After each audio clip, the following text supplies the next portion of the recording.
When 9.8 million Americans have severe mental illness and nearly a third of them are homeless, with large numbers every year, it becomes clear that the root of homelessness is more than a financial inability. The connection between mental health and homelessness is irrefutable, as only 4.2% of the total population in the United States suffer from mental health disorders.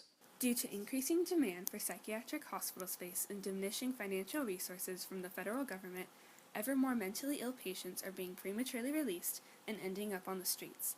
Homeless individuals often experience a drastic degradation to their quality of life, accompanied by personal vulnerability and social isolation, exacerbating mental health issues and often triggering new disorders. The trend towards deinstitutionalization has permanently changed the landscape of state hospitals after 1955, when the number of mentally ill patients was at its peak.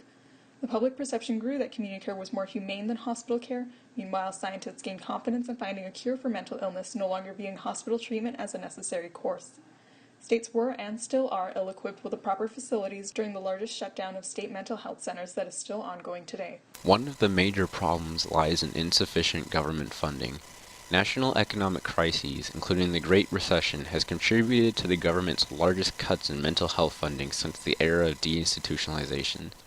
States have since been transferring patients to government-funded centers, contributing to an unprecedented overpopulation in psychiatric hospitals and a drastic rise in homelessness over the last half-century. The best way to combat mental illness and homelessness is through the implementation of more hospital beds, continuing treatment after patients leave psychiatric hospitals, lowering the admission standards, and increasing funding towards state hospitals.